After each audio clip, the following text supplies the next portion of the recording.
Hello, everyone. It's Shane Kanto, your Wasteland Reviewer, and welcome to the Wasteland, my weekly show where I take a deep dive into a particular film, and all on the Scorsese train, which has been going on for a couple months now, and will be going until April.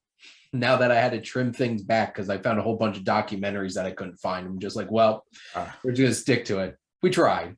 But this week got Robert here from SiftPop and has been a regular contributor to some of my shows. So Robert, thank you so much for coming back. Yeah, of course. Always happy and have a good time coming on.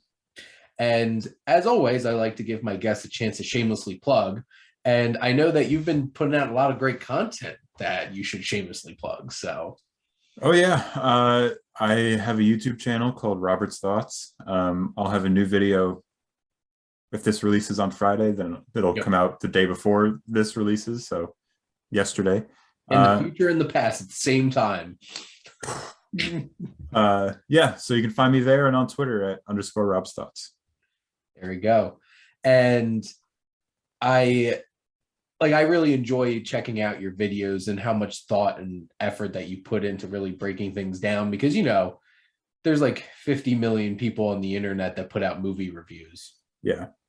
Including myself. And sometimes it's interesting to take like a deep dive into something. And like I always appreciate like the thought and effort that you put in. I know you put out you had a Wes Anderson video. Mm-hmm. And I love Wes Anderson. And I love Wes Anderson. Such an interesting filmography. Maybe he'll wind up winning my tournament. Oh. And we'll have him be next up. Presently, Mel Brooks is absolutely demolishing Paul Verhoeven. Poor Paul Verhoeven. I love RoboCop, and I will be definitely seeing Benedetta whenever that comes around to me. So, but Mel Brooks is one of my favorites. So, yeah, they're both great. But anyway, we're not here to talk about either of them. We're here to talk about some Scorsese. But before we do that, we have 3 segments here on the show, and we're going to get started with our coming attractions for the week of the 3rd of December. Oh my God. It's December already. Somehow I think November 2021 was the fastest month of my life. I looked and then all of a sudden it was done. It's just like, it was there. When? Right now. Yeah. Oh, wait, I didn't see it. It's there. It's gone. Thanksgiving was last week and all of a sudden it's pretty much been a week since then. I was just like, how the heck did this happen? No idea. I don't either. And we only have a month left in 2021. It's 2022. Yeah. In a month. Crazy. But for the releases coming for December 3rd or December 1st, in the case of Robert's here. So, Robert, what's the movie you're most excited about this week? It's a movie that I actually haven't heard too much specific about, which I am very happy about. All I've heard is that it's great and that there's great performances in there. And that's The Power of the Dog. I've been hearing about that since whenever it played in festivals and played for critics and all that. So I haven't sought it out anywhere in theaters since I knew it was coming to Netflix. And December 1st, it will be / was on Netflix. So in the past and the future again. So yeah, I'm just super excited to check that out tomorrow at the time of recording this. Yes, and I also will be watching it tomorrow at the time of recording this. And honestly, I've definitely been, if like I haven't gotten a screener for a Netflix movie, I've just been waiting for it to come out on Netflix. Like some of them would have been cool to see in a theater. Like I feel like Red Notice probably would have been more fun to watch on a big screen. But like I actually got a screener for that randomly. I'm like, what? And got to watch The Rock and Ryan Reynolds be The Rock and Ryan Reynolds for 2 hours. But this, you have Jane Champagne, who I love the piano. That is a movie I did not expect to be as sexy as it was. That whole entire movie is just like lust. And just I actually haven't seen the piano, but I'm really looking forward to it eventually. So I swear Harvey Keitel has been in some very interesting roles in his career. And speaking of Scorsese, but like that movie and like Holly Hunter and has Sam Neill in it, so it automatically has to be amazing, right? And even like Anne Paquin when she's like a child. Mhm. But having Benedict Cumberbatch, I've heard great things about Kirsten Dunst as well. I love Westerns, so got me excited already. And to Yeah. be honest, I don't really know much about this movie. I don't even think I know what this movie's about, but I'm fine with that. I'll be watching it tomorrow. Yeah, when So something has this much buzz and like this much star power behind it, I'm just like, whatever, I'll watch it. I don't need to know what it's about. exactly. And sometimes it's just better that way. Oh yeah. And speaking of, I did bring up Paul Verhoeven already today in this episode, and his film Benedetta is my top one coming out on December 3rd, the date that this video comes out. And you know you're making an impact when you have Catholic and like Christian groups protesting your movie outside. And here's the thing. This is the man who created RoboCop Yeah. and has also created some really provocative films. And all I know is this movie is going to make me think, it's going to make me feel some ways, and I'm not going to forget it. So I'm excited for that. Yeah. It's, this is going to be so hard the next couple weeks when there's like 50 movies coming out every weekend. Mm-hmm. And like this, I think the 17th and then the 22nd, I'm just like, how am I supposed to pick one of these? But this weekend seems a little bit light. We're getting started on Wednesday with the Netflix release, which they tend to do that on Netflix. Yeah. And then you got this, and I know Wolf is also coming out, which seems really weird, but in a good way. So I'm interested. Finally saw a trailer for that in theaters. I'm just like, I didn't know what to expect from a movie about a bunch of like young people acting like animals, but it is indeed a lot of young people acting like animals, but it's not The Lobster. In a different way. Yeah. If Yorgos Lanthimos directed this, this would by far be my top one for this week, but it is not, and I digress.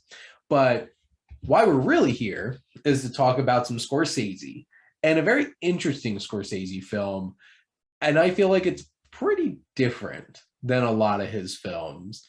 And we're here to talk about After Hours. So obviously, I've been getting in the habit of asking this first question for my guests because, it's not like you have to be here. But Robert, why did you really want to come on for this particular episode? I just picked a freaking movie out of the hat, man. No, I'm joking. Because I didn't really, when you asked me, I think you gave me one of the first picks for this series. I didn't really want to take any of the big ones like Goodfellas or Casino or, something like that, because I feel like there's not really much I can add to something like that. After Hours is one, though, I saw for the first time about like a year and a half ago. It was just on HBO Max, and anytime I see it was on HBO Max at the time. Yeah, it's not anymore. I realized this past weekend when I tried to find it. Luckily, I'm obnoxious and have Criterion Channel. Well, I have a free trial of it right now to rewatch it. There you go. Yeah, anytime I see a Scorsese movie pop up that I haven't seen before, I'm just like, of course I'm gonna watch this, because I don't think he really has any misses for me. And as soon as I watched it, my mind was completely blown, and it immediately vaulted up into my top 4 Scorsese, top 3 or 4. There's a lot about it that we will get into, but I think, like you said, the main thing is that it stylistically, like visually, it is very Scorsese, but thematically, it's not, and that's kind of what I really love about it. So I'm excited to start talking about it. Yeah, so I've been getting in a habit. So like I have an article series, the Wasteland Vintage Roadshow, because got to keep the branding consistent. And like I take like written deep dives into films that my criteria is like at least has to be like 10 years old. So like at least have had some significant impact at this point. And I decided, I'm watching all these Scorsese movies, and he has a new film coming out next year.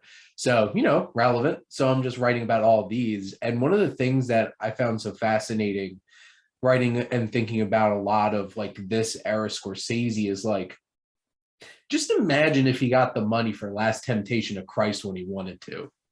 Because what I realized looking into it is basically The King of Comedy, After Hours, and The Color of Money were all like holdover things Hmm. until he actually got money to make The Last Temptation of Christ.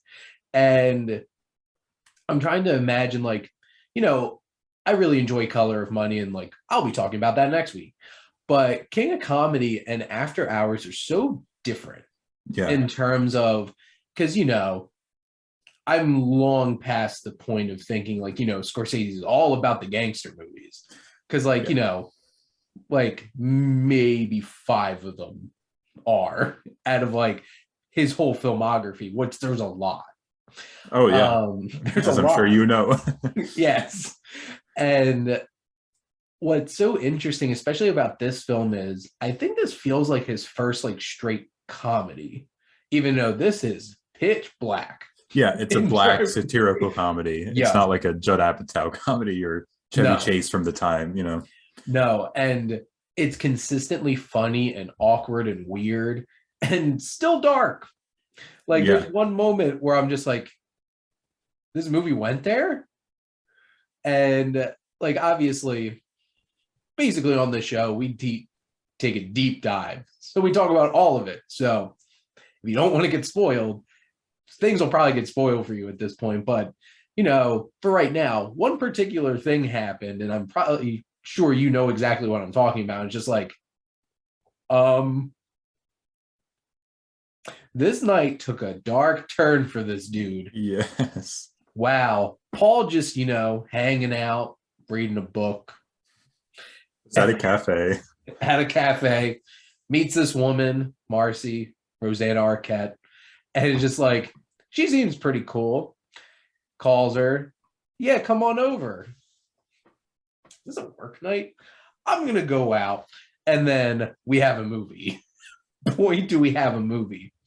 Now, Robert, what are some of the things that really stick out to you about this film that makes this something that jumped right up to your top Scorsese movies? Well, if I'm remembering correctly, the last time I came on your show was for Llewyn Davis. Yes. And this movie reminds me a lot of that. Um, in the Honestly, yeah. in terms of how it's like a bunch of vignettes. It's very cyclical, Mhm. whereas like where the protagonist starts in one place, goes through a bunch of stuff, and then all of a sudden he's back in the same exact place. Um, so that was the thing that grabbed me from the very beginning Mhm. when I first saw it. But what's made it last is I love the Scorsese gangster stuff. Like it's all Yeah. great. And King of Comedy, all that stuff is great. But for some reason, this feels like one of his more personal and grounded movies to me. Um, like Alice Doesn't Live Here Anymore. That's another one that seems personal and grounded, but like I'm not a mom. You know what I Yeah. mean? This I can relate to someone just going to work and trying to find some sort of meaning or some sort of purpose or some sort of just like excitement outside of his job, which bores him to death. Yeah. And then that excitement that he's trying too hard to have just makes him go absolutely insane. And then before you know it, spoilers, look where he is, right back at work. Literally plopped right in front. Because like that moment at the end of the movie, I felt like could have went two ways. Could have been eye rolling. I'm like, Mm-hmm. but for me, I thought it was so hilarious that he like in that catch just like plops out of the car and just dust off and just walks into work. And it's like at that point, what the hell do you do after that? Yeah, he's totally hopeless and resigned. He's like, you know what? Screw it. This is what I'm doing. And I'm SOL basically. Yeah. Well, and I appreciate you bringing up the idea because, like, as I was sitting and thinking about this, there's not a lot of Scorsese films that are captured in a night or a day. No, yeah. And even things like, a lot of his films are focusing on like real life people that takes place over their lives. And these long, sprawling Yeah. films of like somebody's life. And this is just like one instant in this guy, Paul's life, played by Griffin Dunn. And, you know, this is his life, so mundane. And it was so interesting because like I was trying to think back to like I think college is the time where I think a lot of people have like that night Mm. where it's just like went completely sideways and did not go as expected. And I've definitely been there.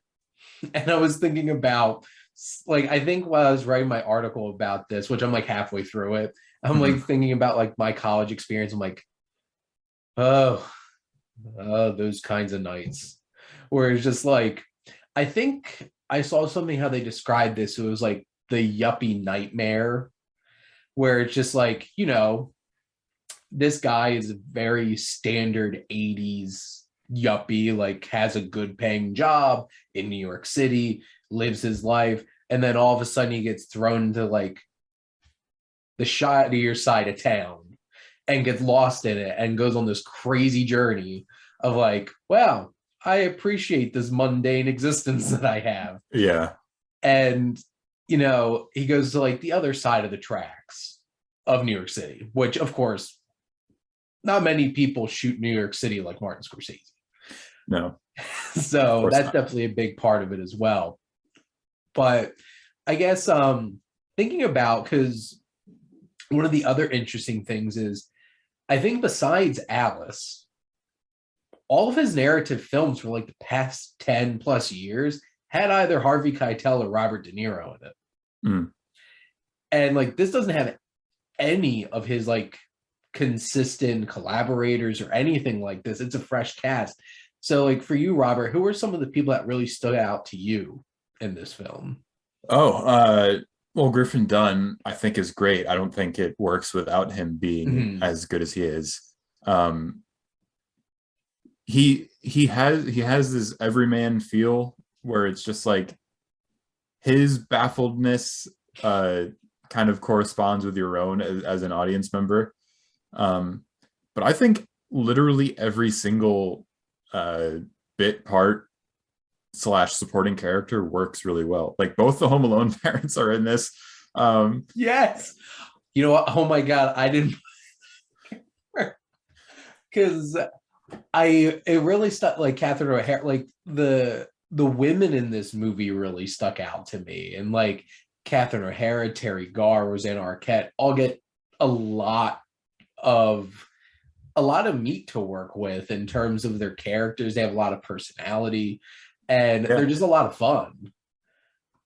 yeah, and that's why I think every single person is important to this because like I mentioned, it's just a bunch of little vignettes and it's just kind of like, here's this little episode and on to the next one. And even though it's a fairly brisk movie, it's only like 97 minutes. Mhm. If you get lost or if you get bored during any one of the little moments, then I think it really loses you and you don't, no matter who he's running into. Um, the first time I watched this, I absolutely lost it when he was running all around town, goes into the diner, runs away from the mob, goes back into the diner, and the guy just walks by and hands him the The burger. burger. Just just the way that he does that, he just like so nonchalantly, like whoever the actor is who played the guy at the diner is just Oh, so perfect in that little moment.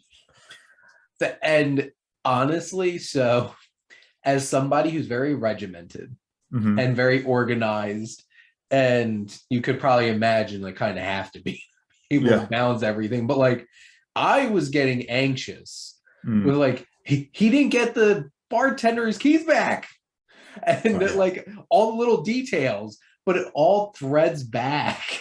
And Yeah. like this script is so sharp. I wanted to mention that. It is Yeah. incredible. Everything ties in together so perfectly. And it's like nothing is left out. If anything is introduced, then it's gonna come back later on. Yeah, and they do it so quickly and so smoothly. And before you think, you're like I think honestly, the burger thing I think is one of the best examples because it's just like he straight up lies to this dude. He could have just said, I want a coffee. Mm-hmm. But no, he tells him I want a burger and everything. Like that poor guy is like wasting that food and everything. He comes back to the diner and he did not let that go. just plops out right in front of him. And like, because like Terry Garr, I think was great. I love her. Even from like the main thing I know her from is Young Frankenstein. And she's great. And like obviously Catherine O'Hara is so fantastic. Yeah. And I wish I've seen more of Rosanna Arquette, because legitimately the only thing I really remember is her small role in Pulp Fiction. Yeah. But you have like Will Patton randomly popped up that I was like staring at him and I'm like, is that Will Patton but like 20? And one particular person that really stuck out to me was she's from Dogma and Men in Black, who played Kiki, Linda Fiorentino, because she plays Kiki, the roommate of Rosanna Arquette. Yeah. And like she's the coroner in Men in Black. She's Bethany in Dogma. Kiki was such a strange character. Yeah. And she just had this sexual tension about her. And yeah, very on the surface. Yeah. Yes. And just like, I think the moment that really grabbed me about what kind of movie this was going to be is when she like pulls her bra straps down and she just like conks out on the couch. And then Rosanna Arquette comes in, and how Paul just plays that off. Like there's a incapacitated half naked woman on the couch, and what's going on here? And I was waiting for that to blow up, because I'm just like, yeah. But it goes in a completely different direction. And like they acknowledge it a little bit, but then just keep moving on. And you're just like, interesting. And the most random was the fact that Cheech and Chong are in this. Yeah. And as the two robbers just going around stealing things. And I'm just like, so obviously Cheech and Chong were like a big deal around that time, because like big comedy duo. I don't know if you thought about this, but like in 2021, I don't think you probably would have had the only two minorities in the movie playing robbers. It's true. I didn't really give that any thought, but it's true. And then it's just like, and then when Cheech was like, it was the one thing that I actually bought. Look what they do when you actually pay for things. They screw over it. I'm just like, oh no. Yeah. But they're fun, and they're Cheech and Chong, so they're gonna be fun.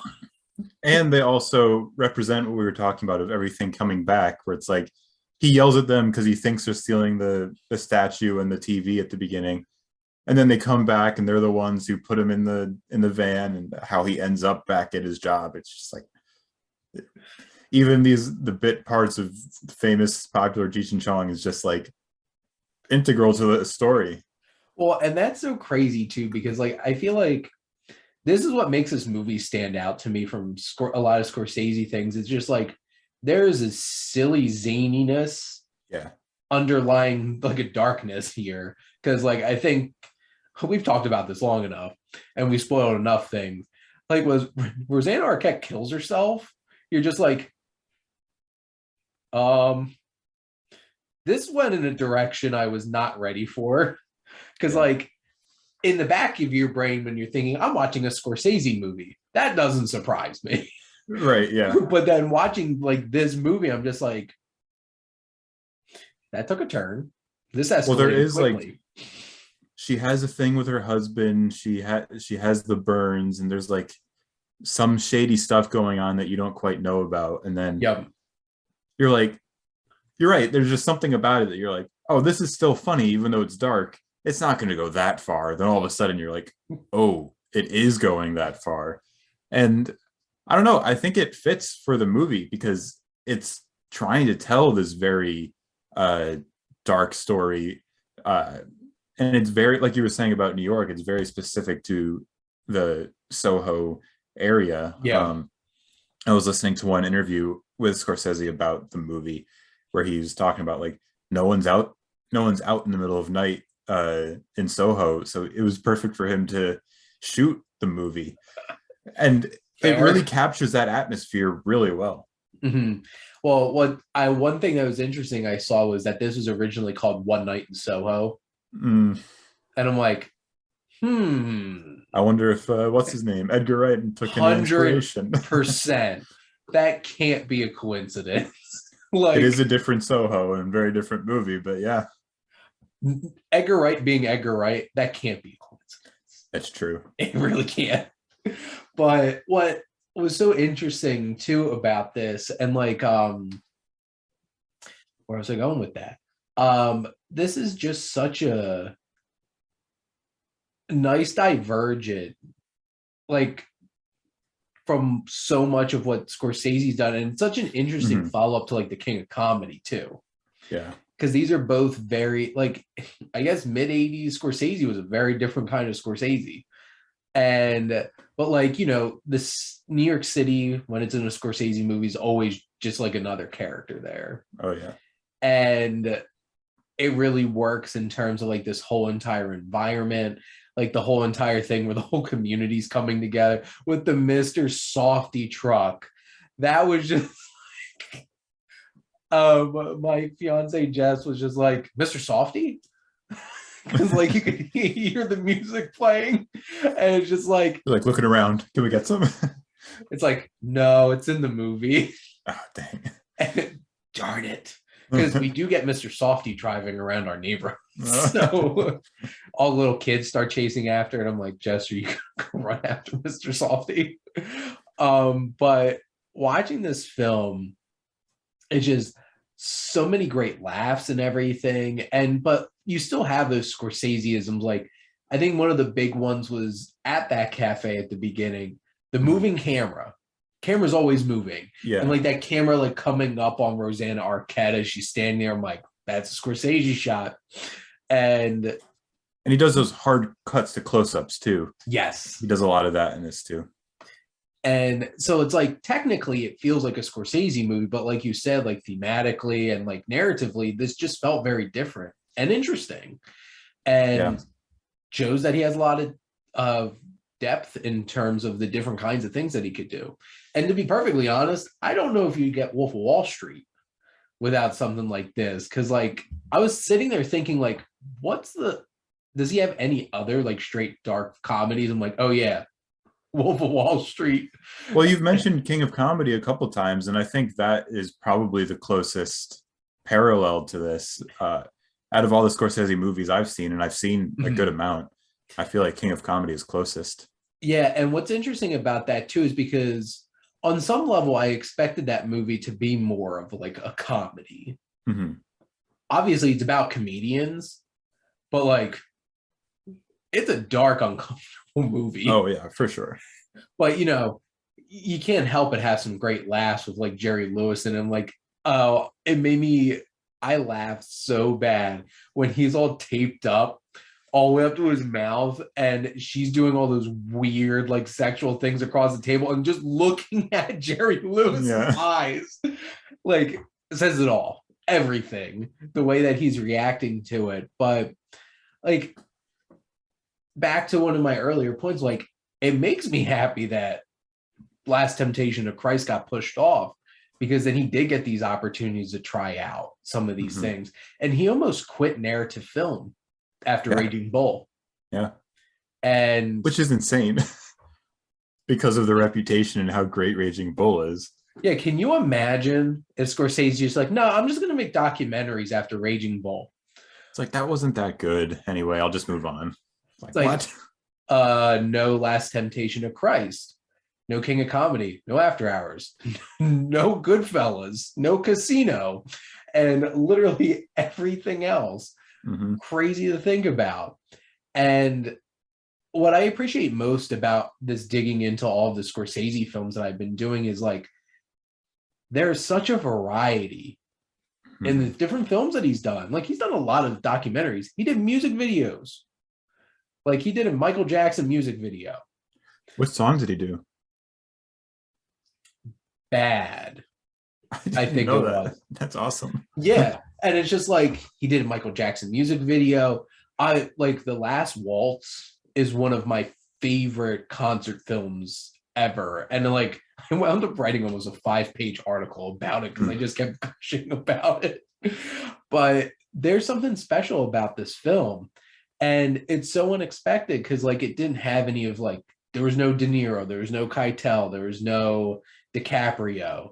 And it's a one night, it's not a big sprawling thing, but it's so sharp, it's so cleverly written, it's so well directed, and everything about it is just like uh it's funny because after I watched Alice, I'm like, this is by far the best first watch that I've had doing all of this.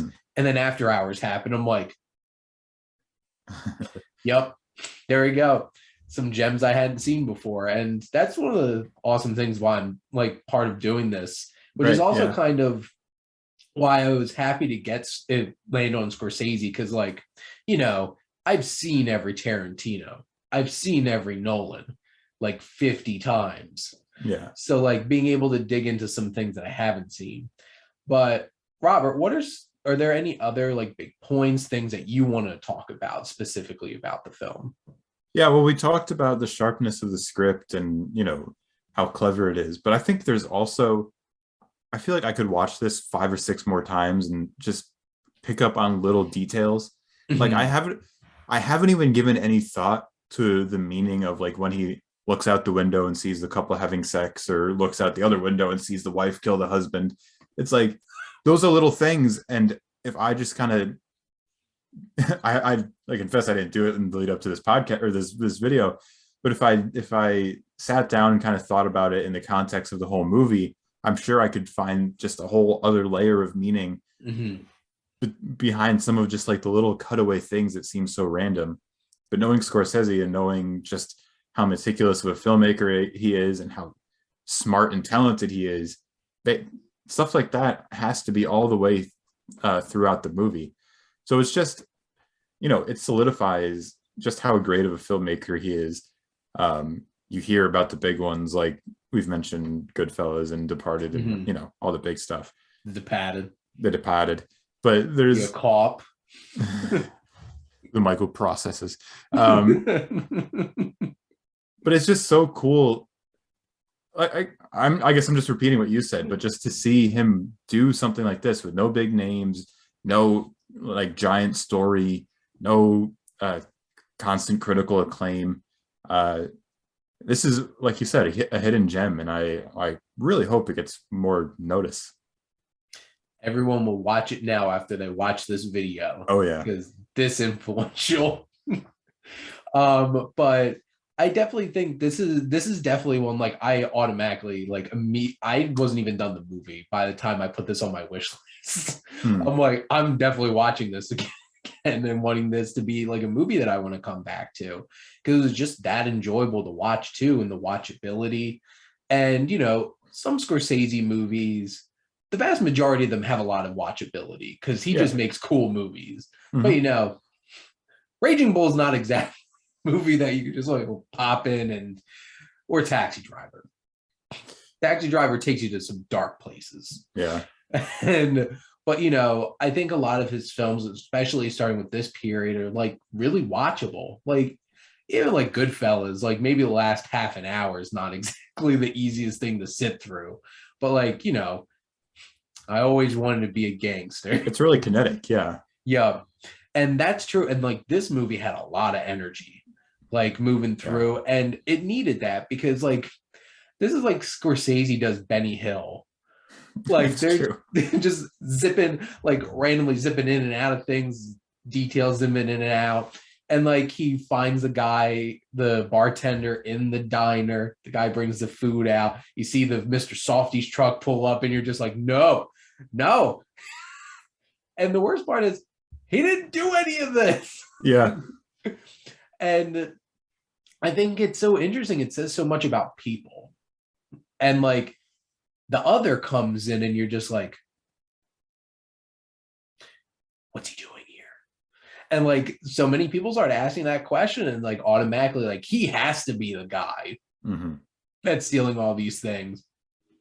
And getting back to Griffin Dunn too, that descent that he goes on in this movie to the end where he's like dirty and just manic and just like all out of it is so relatable, because I feel like any like just regular Joe's gonna go into the situation and by the end just be like, where'd this night go? And that poor $20. Yeah. Yes. And he didn't get his keys back either. He didn't he? No, the last time the bartender was going to give him to him was when the scene in the diner, and then he had to run away and ended up in the basement in paper mache. After work, he goes home, breaks into his own apartment, gets arrested. That's the real ending of After Hours. Yeah. That's a sequel. Him trying to get out of prison. Let's see it. Scorsese made it. I'd watch it. Oh, of course, for sure. There you go. Howard Shore also scored this movie, and I think the score is great. Also, Howard Shore is great. Yes. Going from like just off the top of my head, I think of Lord of the Rings, obviously, The Departed, and then this, 3 completely different scores, each of which perfectly fits the movie. And this one is just like so, I don't know, it's very anxiety inducing and keeps you just like on the edge, and also adds to that kinetic feeling where it's like, all right, there's just something up about all this. What's going on? And it makes you really just want to see what happens next. And it feels very 80s too. Oh, 100%. Like it really captures that time period too. I wanted to confirm one movie that I'm pretty sure he did the score for. Who was it then? For some reason, I thought he did 7. Oh, I don't know who did 7. Oh, wait, no, sorry. I was looking at soundtrack instead of composer. There we go. We're scrolling back through. Fact checker can't even check correctly on IMDb. Yes, he did score 7. Okay. So like that was another one where that's just so different. Because like obviously I had all 3 Lord of the Rings soundtracks on CD growing up and listened to them a lot. And I remember watching 7 for the first time and being like, this is a really creepy score over the credits. And it's like Howard Shore. I'm like, the guy that did Lord of the Rings? Who did the nice whimsical Hobbit theme? It's a Kirith Ungol score coming at you hard. But the thing is, it's like, even like, that's the amazing thing. Because like, even if something like, I'm pretty sure Raging Bull didn't have a score. It used a bunch of like previously created like classical music, but like so a lot of people talk about Edgar Wright, Tarantino, Scorsese. Oh yeah, there's another knows how to use music, despite the fact that everybody thinks he just uses "Give Me Shelter" in every single movie. Maybe like 3 or 4 of them, but he plays. Paul plays a jukebox a few different times, and it's not only score, there is soundtrack that's interwoven in. And that's another thing, along with the cinematography and the style. That's another just Scorsese hallmark that kind of alerts you to the fact that, hey, someone might be directing this movie. Yeah. Also, real small thing, when he got to the bar the first time and he just like, is it okay if I just sit down? And like, he sits down and there's that couple dancing and he's walking up to the jukebox. I'm like, is this asshole going to change the song on them? But no, he was grabbing the matches off the jukebox. But for a second, I'm like, come on, Paul. Can't you see they're dancing there? They're having a good time. Why would you change the song on them? He was already getting beaten down. He's just like, I have no F's to give anymore tonight. I've had enough of it. But definitely this is, because I remember hearing about this, hearing from you, honestly. Oh yeah. Like of talking about this. I forget if it was like actually talking to you or somewhere on Twitter or something. But like I remember you watching this and I'm like, Robert really liked that. And it was funny because I was actually talking to Aaron about what episodes he was going to come on. He's like, Robert said a lot of good things about After Hours. I'm like, Robert's already down for After Yep. Hours. And I offered for him to come on too. This was a while ago, but he's going to be on. I think he's doing Silence with me. But one thing, this reminds me a bit of like Eyes Wide Shut in terms of one of those like crazy nights. And there's this piece of regret in me that you couldn't have joined that Eyes Wide Shut party. I tried really hard to try to coordinate everybody because that was probably one of the most fun videos that I've done on here. And like 99% of that's Frank. Yeah, but you're right. It does have the Eyes Wide Shut feeling where it's just kind of like things just kind of happen. Not a lot of it is really explained, but it doesn't matter because it's not the point. And it just kind of has that ethereal late night New York feeling with just a guy walking around running into. Yeah, that's a really good comparison also. And also, this was actually New York. And not Stanley Kubrick being like, I'm not leaving London. Not Tim Burton's Gotham City looking type of thing. Yes. Stanley Kubrick's Batman. Hey, anything he did, I'd like to see it. There you go. Any last thoughts, Robert, on After Hours? Oh man, I can't wait till it gets a Criterion physical release because it's on the Criterion channel, but no physical release yet. As far as I know, they're just waiting on Scorsese to actually oversee the transfer, but I need it. There's no other way to get it. Yeah, honestly, I'm not buying it until that happens. Yeah. Which, so for my birthday, I wound up getting like over $100 in Barnes and Noble gift cards. And I'm like, I haven't bought any books in wait a minute. Criterion Sales going on. And I did buy his short documentary collection on Criterion. So like, I could watch Italian American whenever the hell I want. And be like, those are my grandparents. Yeah. But that one definitely hit a chord for me because I'm just like, I can relate. Yeah. Italian Same people. Here. There you go. Now for our last segment of the show. Can I ask you something real quick? Yes. For every Scorsese movie, do we have to determine whether or not it's cinema? Is that what you do? Do you really want to hear my thoughts on that? If you want, sure. Obviously, you can tell I love Martin Scorsese, but not even Martin Scorsese can say something's not cinema. And here's the thing. From my perspective, film is film, cinema is cinema. Mm-hmm. There's definitely a degree in quality and seriousness about it. And I feel like every film is cinema. Doesn't have to be good, doesn't have to be serious, but it is film. And that's how I see it. And no matter how great of a director Scorsese is, like, you can't just be like, this movie's not cinema. Come on. But to be fair, go ahead. The vast majority of Martin Scorsese movies are considerably better than most comic book movies. So it's like, I'm not going to get like, I'm not watching Scorsese anymore.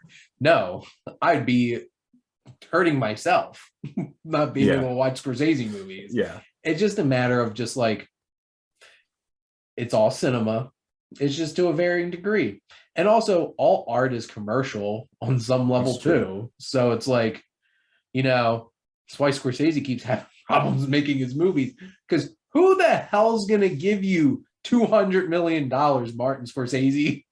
Netflix. And Apple wouldn't even bankroll the whole movie for The Killer of the Flower Moon. Like, they bankrolled some of it. Yeah. So, but also I'm down for that one. But yes. Oh, sure. I could do that at the end of each of these, like, cinema. All of them are, because of my definition. Every movie is cinema. Bam. My biggest regret about all of that is that now every notable director gets asked about it when spend your time talking about something else. It's just such a non-question. Why ask Ridley Scott about it? Why? What do you expect from Ridley Scott? I think the best thing that came out of that was the Simpsons meme, old man screaming at Yeah. sky. Yeah. Also, Ridley Scott's had some plenty of zingers the last couple of days. Yeah, just like the last 2 weeks, it seems like every single day something new comes out about him because of Last Duel and Hasaguchi. Yeah, because obviously on a tangent at this point, but we're gonna keep going with this. The the Gucci family coming out and saying all these terrible things about House of Gucci, and then especially they really criticized Al Pacino portraying Aldo. Oh, I didn't see that. They said that he's fat, sideburn, and ugly, and looks nothing like Aldo Gucci. I'm like, did they really just say that about Al Pacino? And really, Scott's response was, "You're effing lucky. You have your grandfather was portrayed by Al Pacino." Al Pacino. On some level, like in my future biography, I look nothing like Al Pacino. I'm like a good half a foot taller than him. But if somebody told me Al Pacino was going to be playing me in a movie, I'd be tickled. Yeah, go for it. Please and thank you. They'll just CGI him down. Just don't have him try to kick in somebody's face. Yeah, no curb stomping as an 85-year-old. And if they have complaints, have you seen pictures of Paolo Gucci? He's not fat. But for some reason, Jared Leto has a fat suit on. There's a lot of things. He's just a normal guy who's bald. About Jared Leto in that movie that just, could go on a whole entire thing about House of Gucci. Oh, I felt like sorry to derail us. No, it's okay. Hey, we're here to talk about movies. Sure. And Scorsese might as well have directed this. It is a crime thriller, right? It's true. About Italians. About Italians. Honestly, why didn't he direct House of Gucci? I do want to see Martin Scorsese's House of Gucci. Now, I love Ridley Scott, but I think Scorsese would have been better. Yeah. I think it fell somewhere in between like a legitimate crime thriller and just a sleazy, just like campy, ridiculous movie. And I feel like Jared Leto and Lady Gaga were over here in that campy, sleazy, crazy movie. And like Adam Driver realized, I'm in a crime thriller. And he was much more reserved and everything. And like Jack Houston felt like he was in that movie too. Felt like people didn't realize they were in the same movie together. Yeah, and Jeremy Irons' British accent kept slipping out.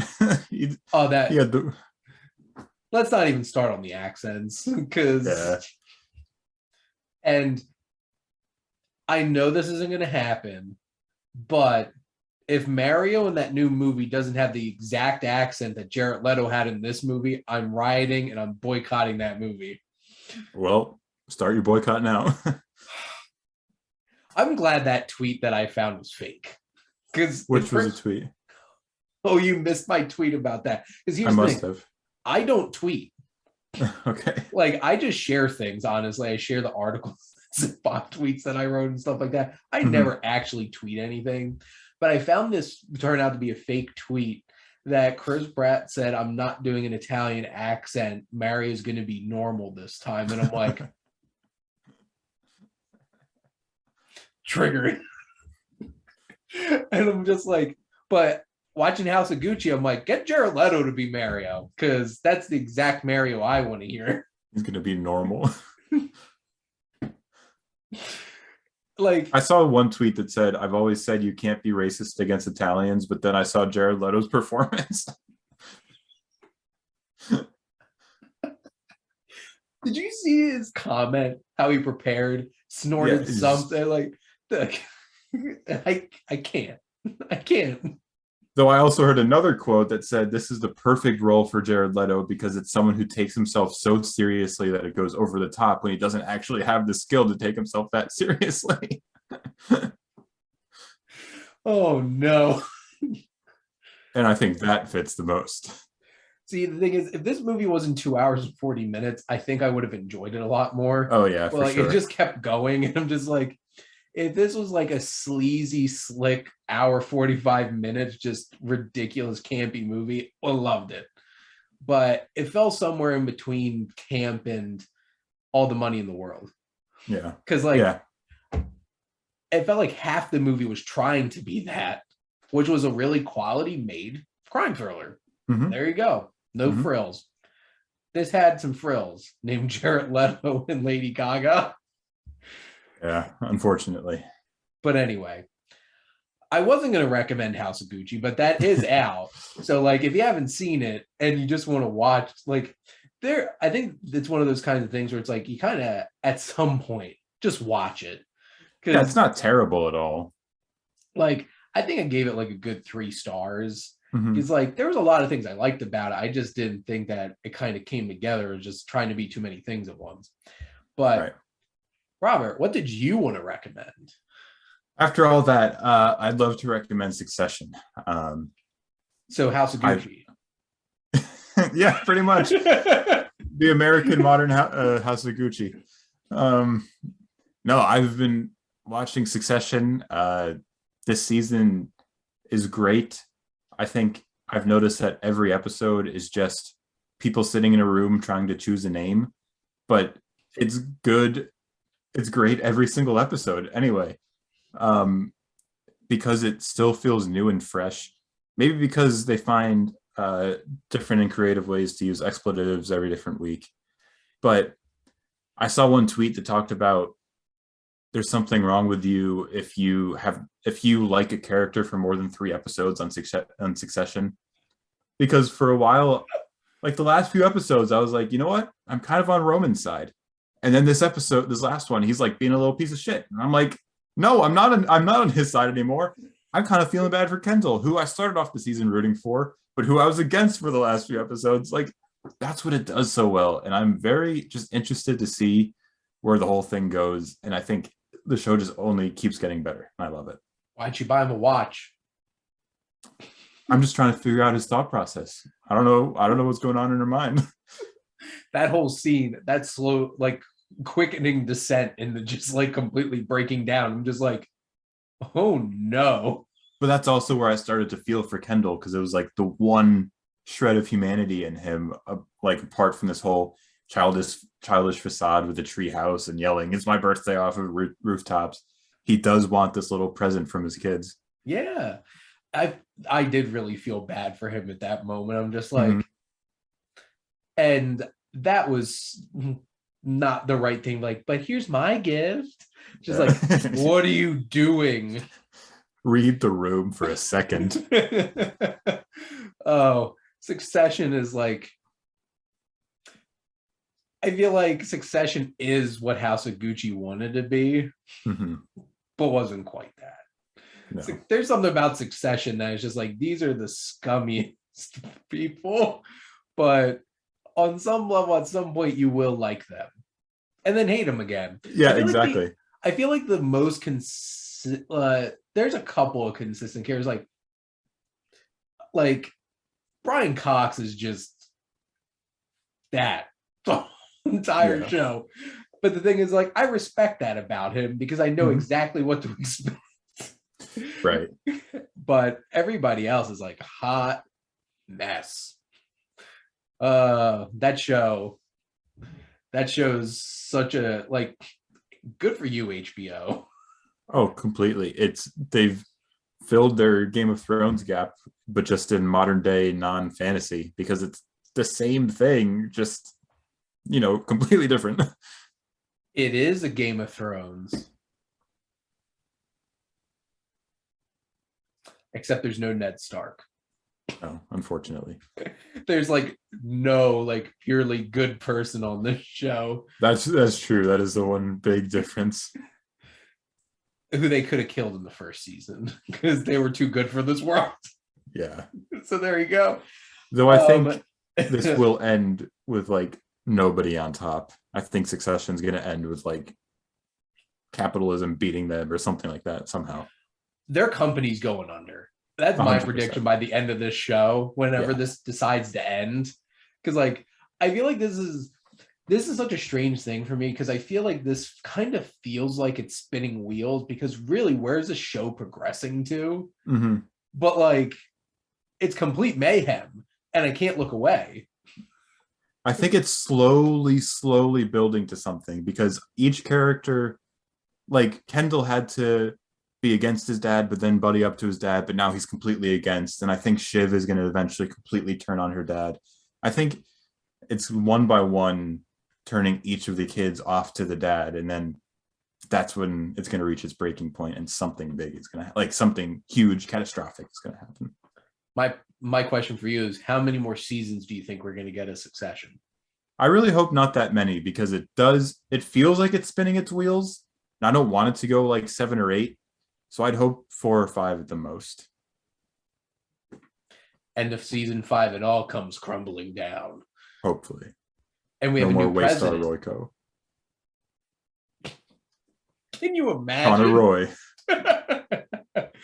Oh, so I have a couple recommendations. If I actually get around to it, I like to do one new movie that just came out, one movie that I watched on my watch list, and one of my own movies that I watched. I'll start with the one that I watched as my own movies because I have Kill Bill Volume 2 right up there.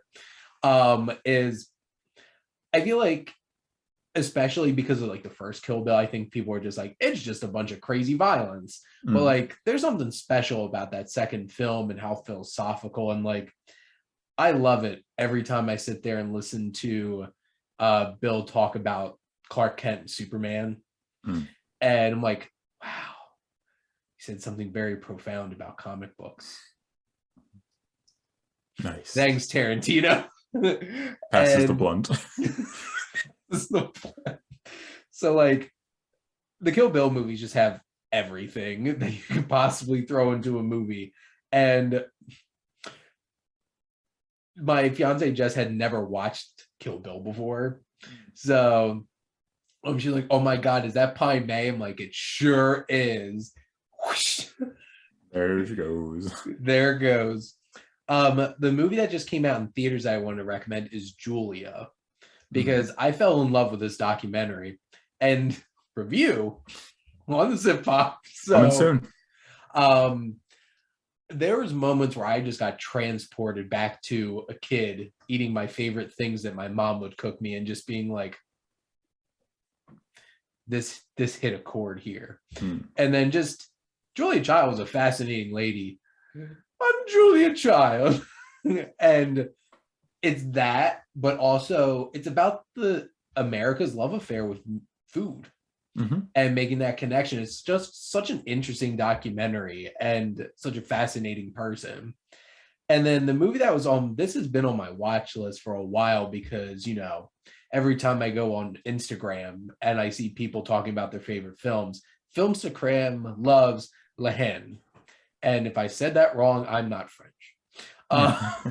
But like, I think we've hammered home that you're Italian at this point. I'm not quite Aldo Rain speaking Italian. It's not great though. So arrivederci. Gorlami. Gorlami. Margheriti. Dominic DeCoco. I love that movie. I think I can manage that. I can definitely can't speak Italian as well as Christoph Waltz. Oh my God. But this film has, because like, have you seen this before? I haven't, but it's another one that I've seen a million times on lists and stuff. It's like every time I see like, because I follow Magic of Film on Instagram, and he does a lot of lists and stuff. And like, this made the Filmstagram top 100 2 years in a row. And like, this really skyrocketed this year. I'm like, I'm going to have to watch this movie. So at least I know what all this hype is about. And it is an intense and raw film that just like hits you. And I just appreciated all of the spunk that went into making this movie. And I'm just like, okay, I could see this. And I could also see why a bunch of like young men on the internet love this movie too. Oh no. It's kind of like, it's not quite Fight Club, kind of thing, but there is like an energy about it that, a bunch of rambunctious like teenagers are like, Right. yeah, this movie. And like, I'm going to college. I'm going to have my Fight Club poster on my wall as I'm Fight Club sitting. and Pulp Fiction. I can confirm I do not have either hanging on any of my walls.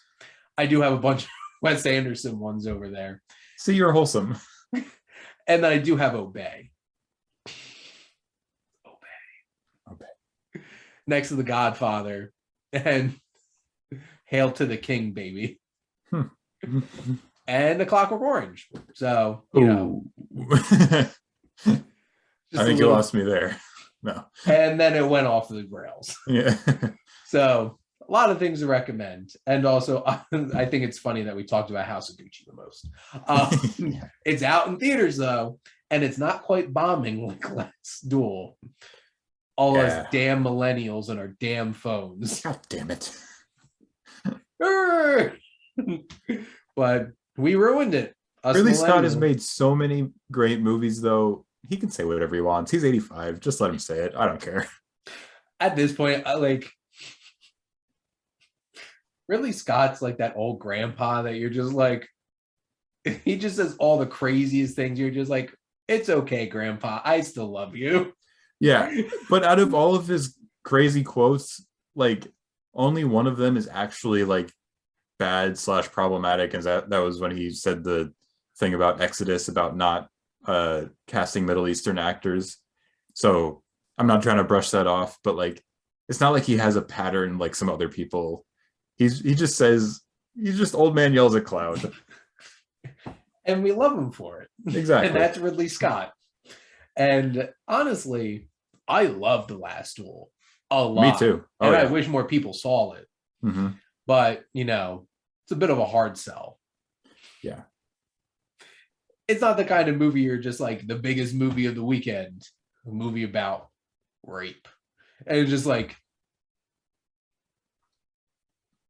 and you also have to wait 2 hours until you actually see the duel. So, but it's an awesome duel. Oh my God. That was some of the most visceral, brutal violence I've seen in a movie in a long time. I'm like, dang, Ridley Scott, you still got it. Yeah.